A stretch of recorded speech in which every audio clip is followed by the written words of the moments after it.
Hi everyone and welcome back to my Scrabble channel, where most of you have presumably only watched that one video that I made in English on the greatest Scrabble player of all time, Nigel Richards, and I will be making more video essays like that in the future. I'm working on some as we speak, but today I want to do something a little different and show you a recent tournament game of mine, because that's what I regularly do on this channel. I recap my tournament games, I make strategy videos and so on.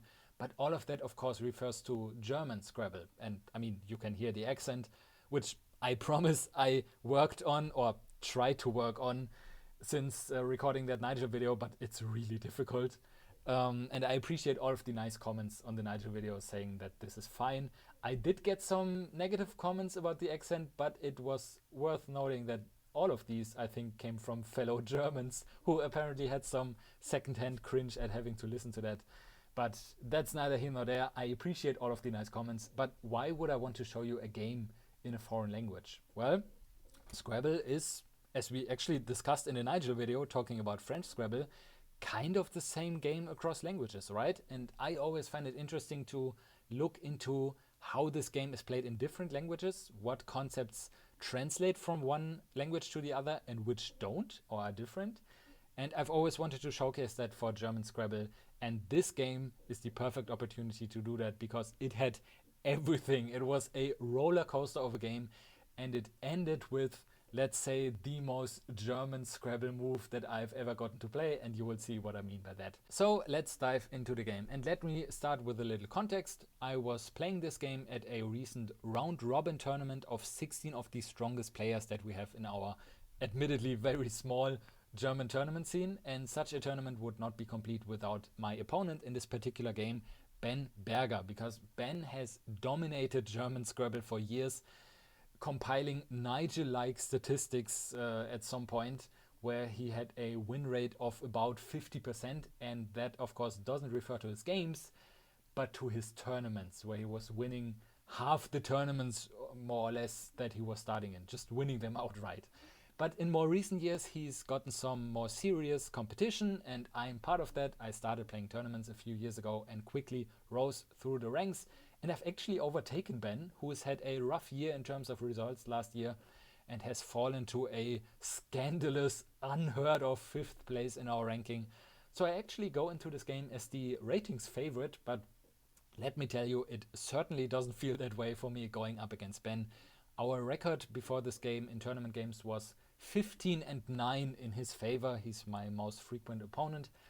And one reason why I find it so difficult to win against this guy is that Ben is a great defensive player and he excels at depriving people of scoring opportunities, and that is an effective weapon against my particular playing style because I'm an open board guy. I like wide open boards where my word knowledge and my anagramming abilities can shine, and I'm not as good as navigating these closed cagey block boards. I don't know how to do that.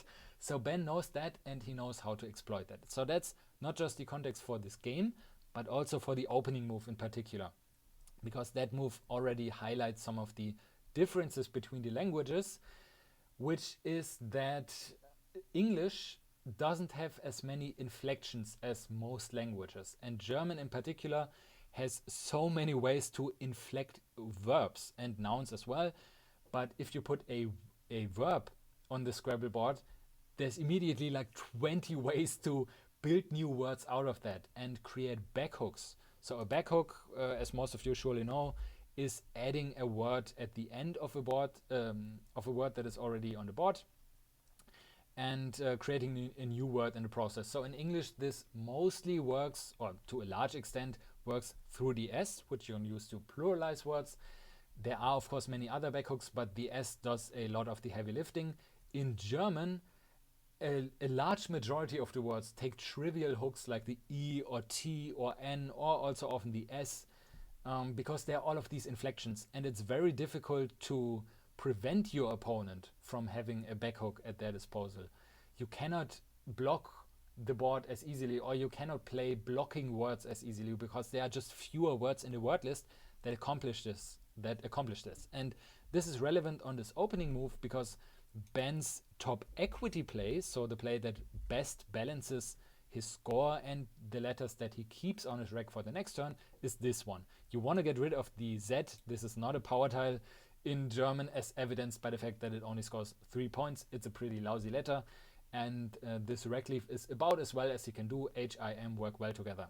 But this is a verb, and it takes an E and a T backhook. And this is trivial. We both know that. We don't have to study that. It's just normal grammar. Even though this is an obscure verb, but as soon as you know that it is a verb, you know that it takes an E and a T. And the same is true for his other options. This is an adjective, meaning tame, and it takes an E backhook. And we both know that. Also, the rack leaf on this move is dreadful, but this would be his high scoring option. Instead, Ben goes for this move, because this is the one reasonable word in the selection that doesn't take any backhooks or front hooks for that matter. So this is the blocking play in this opening rack. It's not the objectively correct play. The engine thinks this is highly dubious and he should just play this, because it doesn't really matter that there are these trivial backhooks, because you're going to have that all the time. But Ben really has a preference for these blocking moves, and especially against me. So this might have been some adapting to your opponent's playing style, and it might be the optimal move against me, even though it doesn't get the blessing of the engine. So that's the context for this opening move that I wanted to explain in a little more depth. I won't explain every move or analyze every move in that much detail, including my next move, because I can just start with a bingo. So Ben's attempts to block the game early on are thwarted by my absolutely wonderful luck in drawing my first rack. 5 simple one-pointers, a blank, and a power tile. The Y scoring 10 points. So it's the other way around than in English, where the Z scores 10 points and the Y is just a normal 4-point tile. In German, the Y doesn't really show up in words that are German of origin. We have, of course, words from ancient Greek and so on, stuff like pyramid and so on. And we do have words that we borrow from modern English, such as party or something. And that includes the verb to type. That is in our dictionary, and we can do all of the same inflections that we can do to regular verbs. And that includes this bingo, which probably looks very bizarre to you, but this is just a trivial verb inflection. So as long as you know that we have this verb in our word list, this is not difficult to spot for inexperienced players. And it's the only available bingo. But like I said, it's not difficult to spot, so I spotted pretty quickly. You can think about foregoing it, because scoring 29 points, keeping the blank, and opening far fewer juicy opportunities for your opponent can be worth it sometimes, but 61 points is a bit too much to sacrifice, and it's correct to play the bingo. So I take an early lead, and Ben draws some clunky stuff to his already clunky lead. In particular, he draws the J and the W, and he needs to think about which one of these to get rid of first. Both of these letters aren't great in English as well, but I think they are okay for the most part. The W works well with the H in English. In German, however, the W is a terrible tile, and some rate it as the worst tile in the game, even worse than the Q, which is saying something. That includes this engine. This engine thinks that the W is the worst letter in the set. I tend to agree. I absolutely hate it.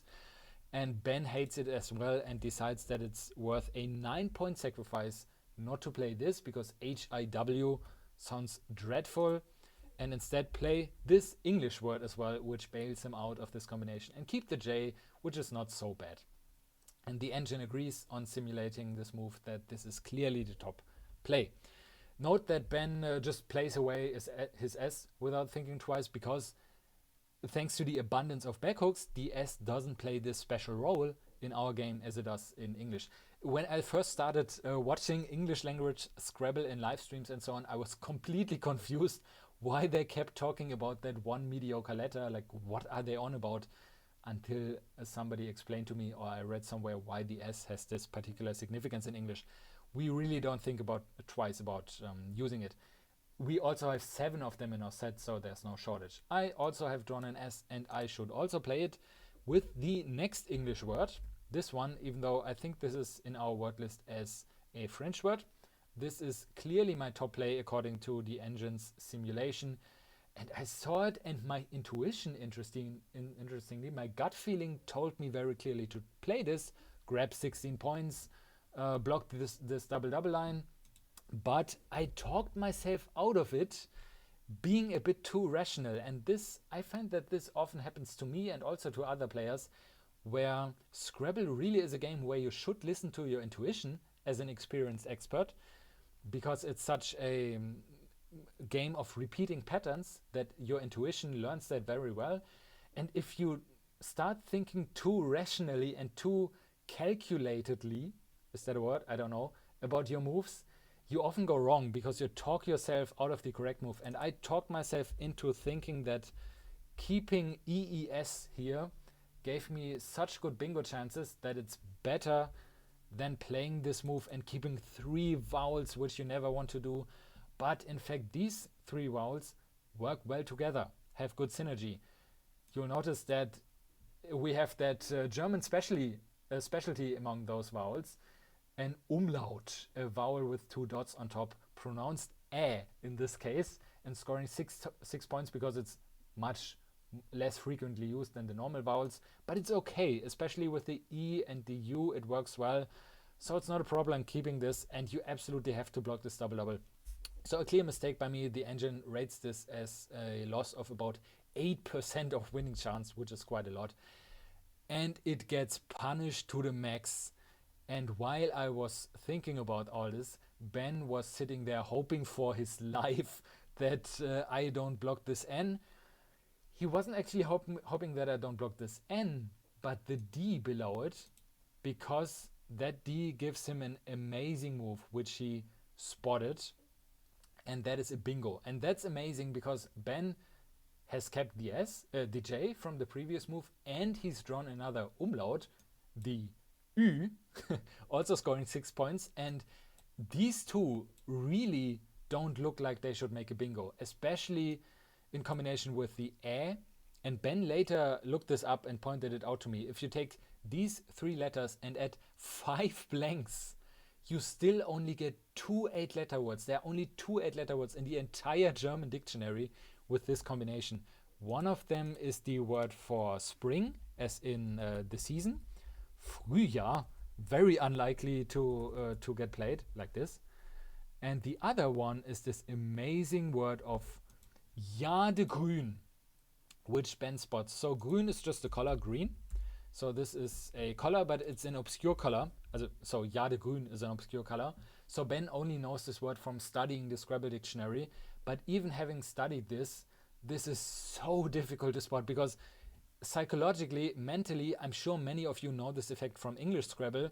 Some recs just look so unlike anything like bingo that you don't even think about bingoing, and that's why you miss the bingo. And even if you think about it, the D isn't exactly the first letter that you look at.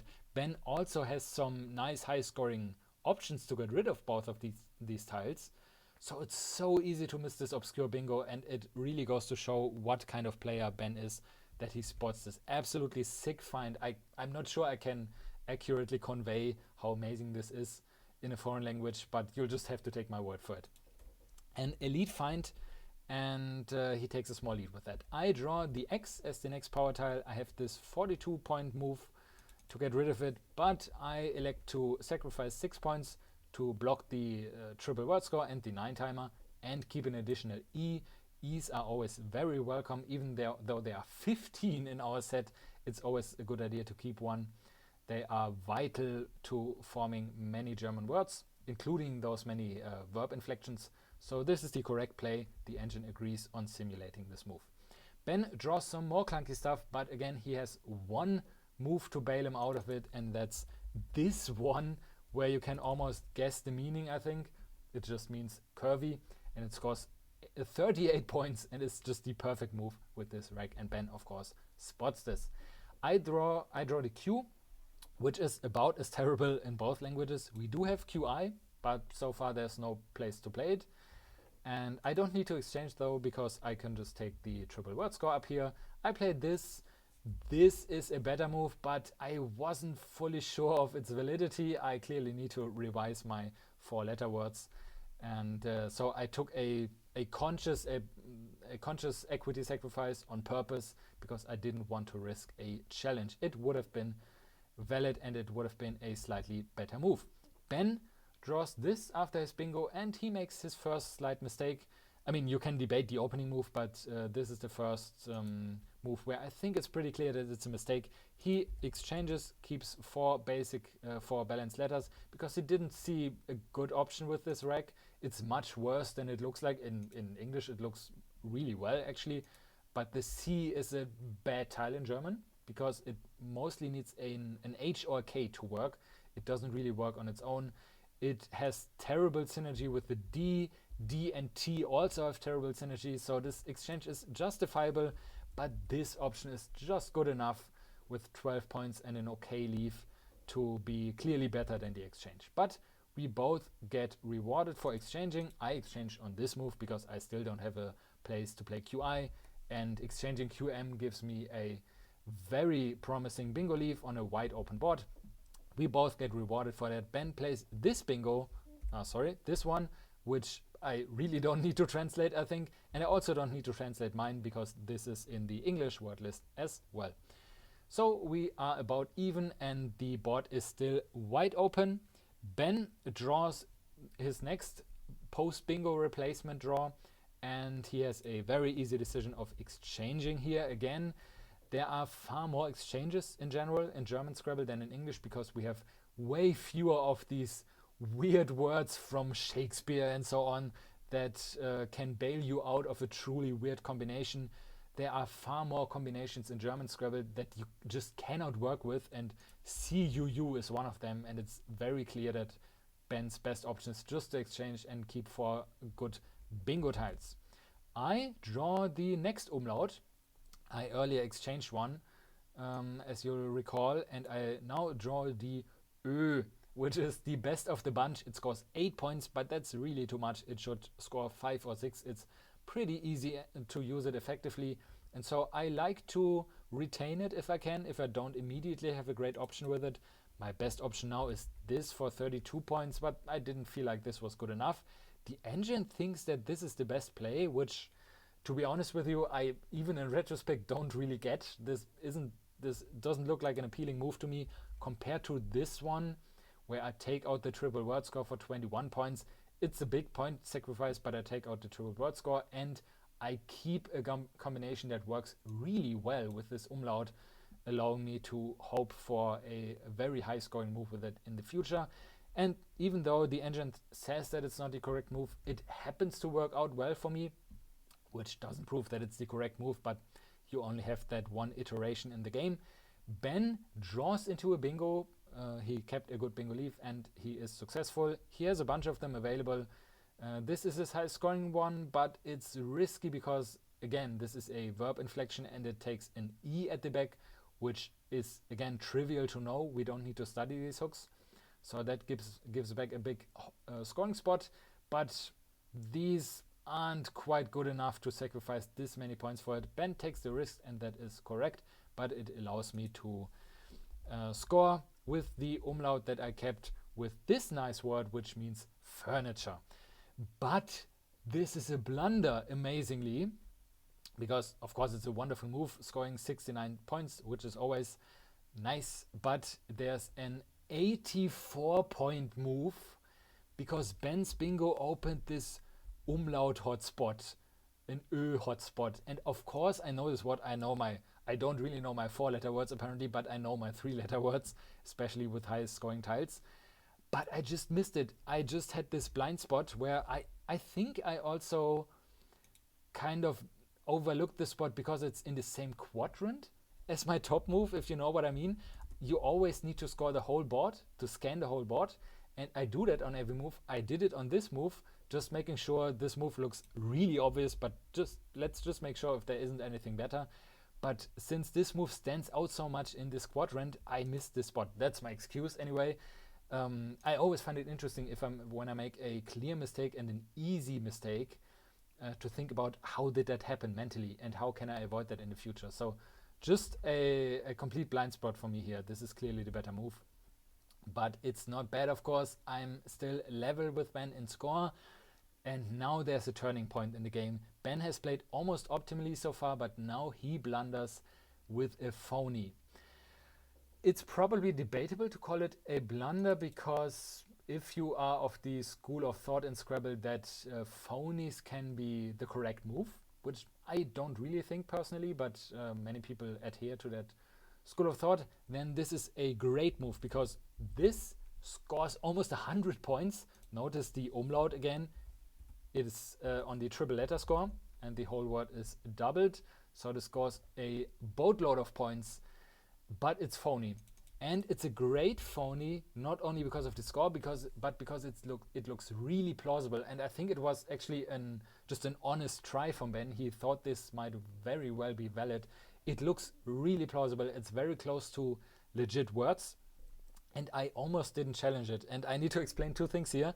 First of all, we're playing 10-point challenge, so you don't lose your turn when you challenge. And that gives you a lot of incentive to challenge a lot. And Ben knows that, of course, that I'm going to challenge if I'm in any way uncertain of this word. But also, we have this peculiar rule where you only have 20 seconds to decide whether you're going to challenge. In international Scrabble, after 20 seconds, after pressing your clock, your opponent gets 20 seconds to think about challenging. After those 20 seconds, you can then draw replacement tiles. But as long as your opponent has said hold, they can still think about challenging and decide later. In German Scrabble, you only have those 20 seconds. After 20 seconds, you don't have the right to challenge anymore. It's gone. The opportunity is gone, which is such a peculiar rule because it puts you on the spot so much. You need to quickly think about all the aspects that go into this decision. Does my opponent have another bingo somewhere else? How plausible is this word? Do I know this word from study? Do I know similar words? What are my incentives to challenge or not to challenge? In this case, it's clear enough that I decided to challenge, but I did take 16 of the 20 seconds to do that. You need to look at the clock and not make sure that you not accidentally miss the 20 seconds going by. That happens quite a bit, that people say, okay, I'm going to challenge, and the opponent is like, but 30 seconds already passed, you can't challenge. Well, anyway, I challenged and it gets, Ben needs to take it off the board. And now, of course, I'm in this situation where you start to play chess a little bit in a Scrabble game because you know your opponent's rack all of a sudden, all of these 7 tiles. So I don't need to think only about my move. I also need to take Ben's possible responses into account. And I completely failed to do that in the dumbest way possible. Or at least that's what I thought in the game, because the following happened. I have this rack, ACEGASTU, and I'm very close to bingoing again. If you play in English, your instinct is to get rid of G and U, because this looks great as a bingo leaf. In German, the one letter you want to get rid of here is the C again. And this 6-letter combination works surprisingly well. The U doesn't look good in that, but it works well together. And you can just go through the alphabet. If you draw an E, for example, you get this bingo. And if that should get blocked, you have this backup option. Similarly, if you draw an N or a T, you have, no, not like this. We only had one E.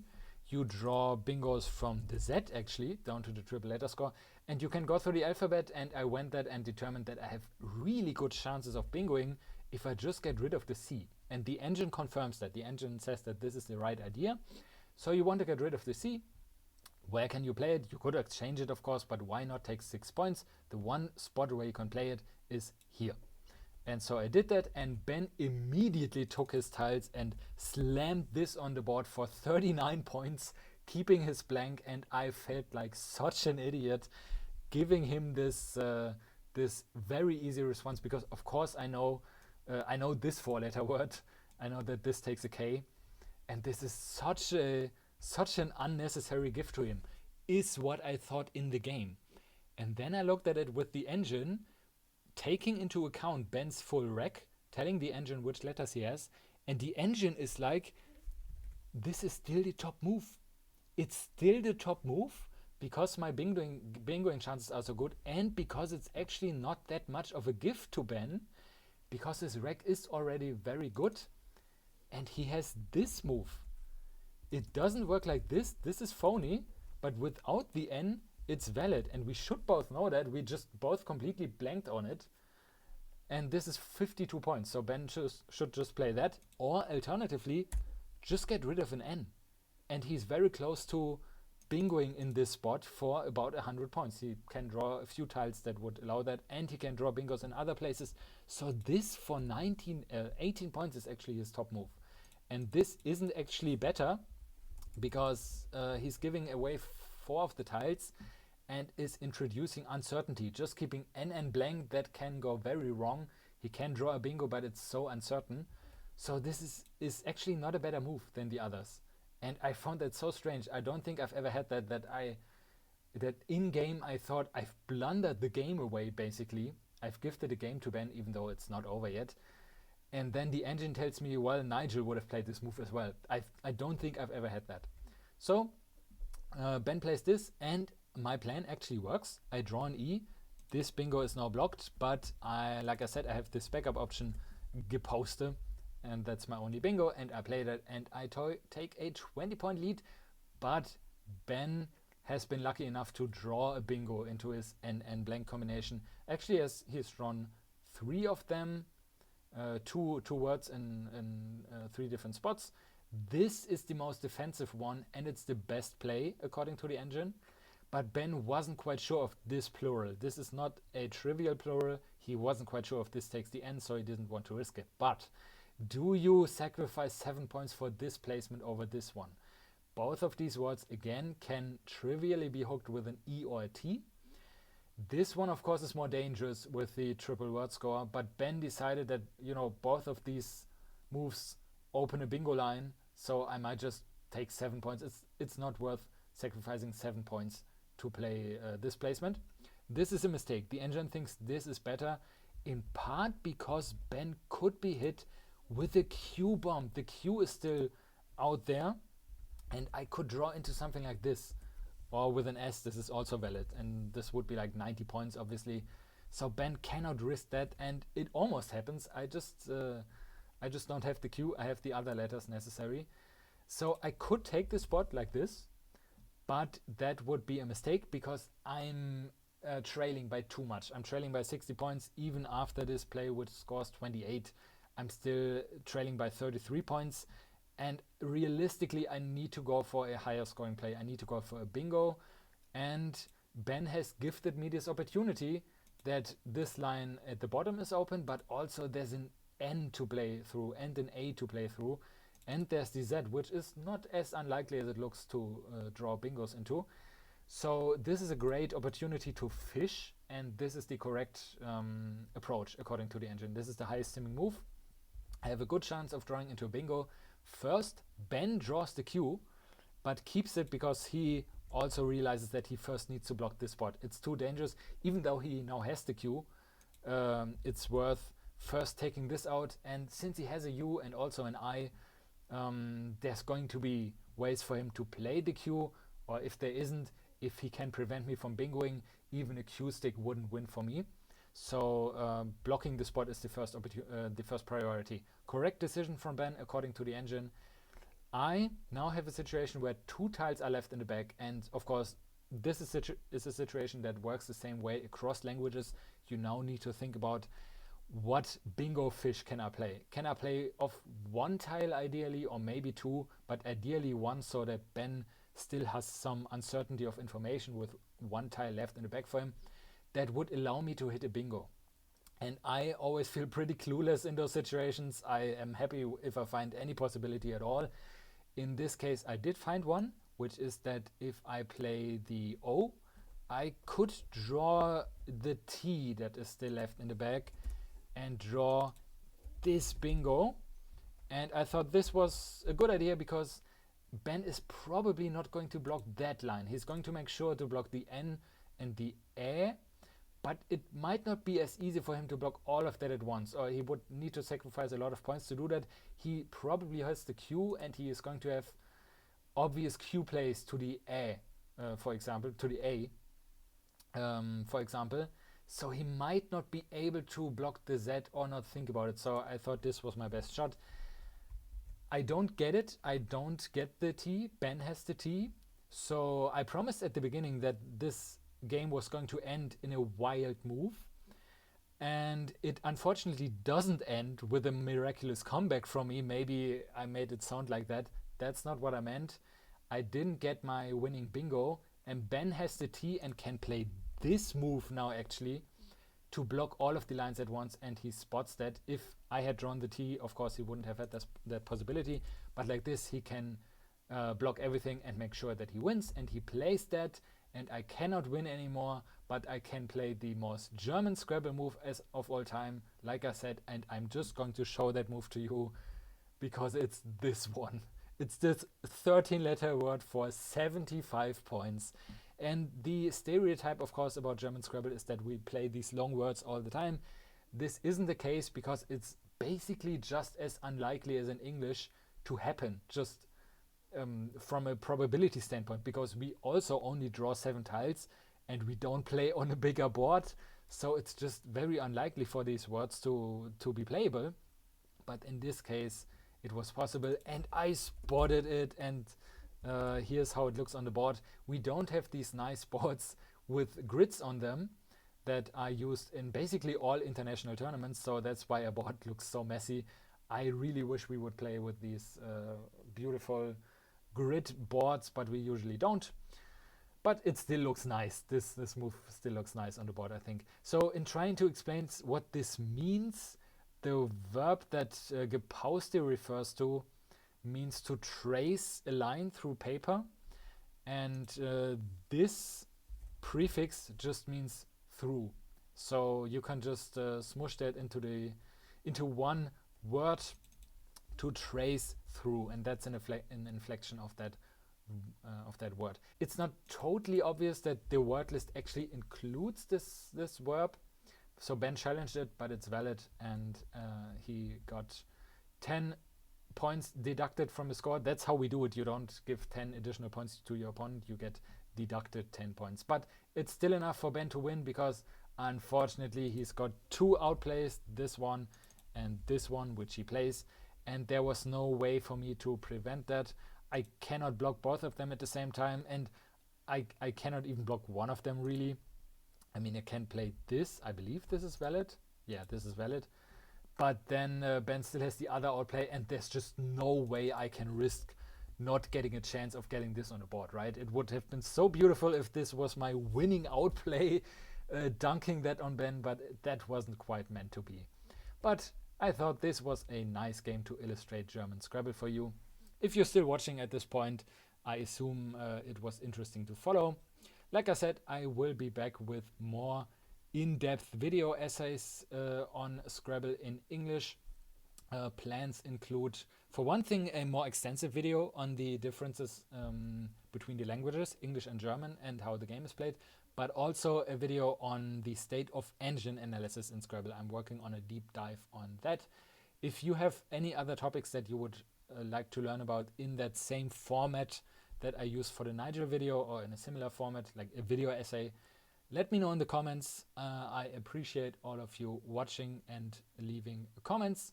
And with that, see you next time. Goodbye, auf Wiedersehen.